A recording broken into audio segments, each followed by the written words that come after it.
आप सभी का मेरे YouTube चैनल स्टोरीज विद अनुपम में स्वागत है। आज मैं आपके समक्ष एक और कहानी लेकर उपस्थित हुई हूँ।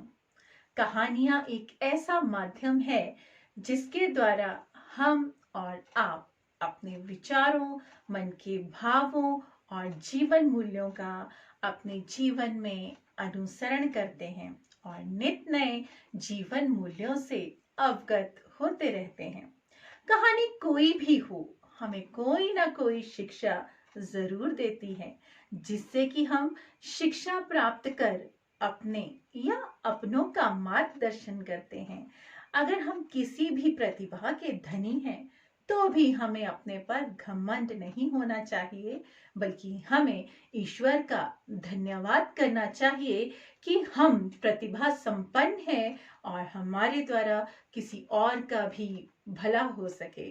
तो चलिए सुनते हैं कहानी घमंड से श्रेष्ठ विनम्रता। ये कहानी काल्पनिक एवं प्रेरणादायक है। एक समय की बात है, एक महात्मा भ्रमण करते करते एक गांव में पहुंचे। जिस गांव में वह पहुंचे उस गांव का नाम था शिथिला। उस गांव में एक साहूकार रहता था। वह बहुत ही निर्दयी और अभिमानी था। उसे अपने पर घमंड था कि वह पूरे गांव में सबसे धनी व्यक्ति था। उस गांव के सभी लोग उससे बहुत परेशान थे। उसने अत्याचार की सारी सीमाओं को लांघ दिया था। वह गरीब लोगों से उनकी जमीनों को छीन लेता था। सभी गांव वालों ने विचार किया कि क्यों न जो महात्मा गांव में आए हैं उनसे कुछ मदद ली जाए। वह उनके पास जाते हैं और उन महात्माओं को उस साहूकार की बातें बता देते हैं और महात्मा से अपनी समस्या का हल करने को कहते हैं। महात्मा सारी बातें सुनकर उस साहूकार के पास जाते हैं। जैसे ही वह साहूकार के पास पहुंचते हैं, वह उन्हें वहीं रोककर पूछता है कि तुम कौन हो और यहाँ किस प्रयोजन से आए हो। महात्मा कहते हैं कि मैंने तुम्हारे विषय में लोगों से सुना कि तुम बहुत अत्याचारी व अभिमानी हो। तुम निर्धन लोगों की जमीन छीन लेते हो। वह कहते हैं किसी पर अत्याचार करना अभिमान नहीं होता है, परंतु फिर भी वह महात्मा की बातों को अनसुना कर देता है। उसे अपने द्वारा किए बुरे कर्मों पर कोई अफसोस नहीं हो रहा था। महात्मा कुछ सोचते हैं और फिर कहते हैं, तुम मुझे ये बताओ कि जब तुम्हारा जन्म हुआ था तो क्या तुम अपने साथ धन लाए थे?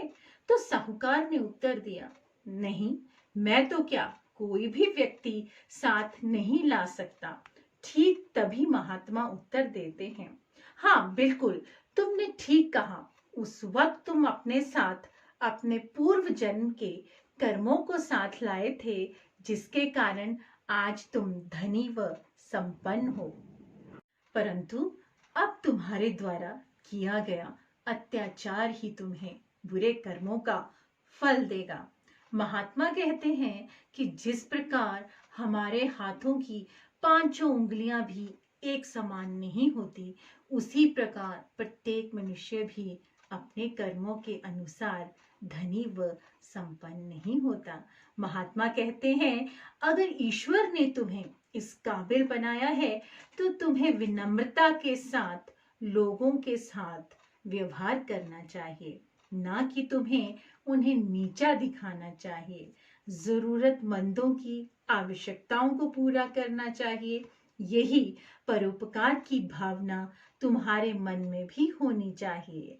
महात्मा की बात सुनकर वह साहूकार कहता है कि आज से घमंड व अत्याचार कर विनम्रता की राह की ओर अग्रसर होऊंगा।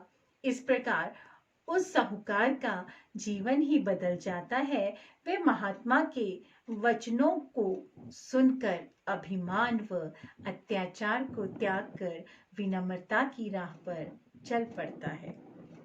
तो हमें भी इस कहानी से ये शिक्षा मिलती है कि हम भले ही जीवन में बहुत ऊंचाइयों को प्राप्त करें, परंतु जीवन में घमंड व अत्याचार का स्थान विनम्रता ही होनी चाहिए।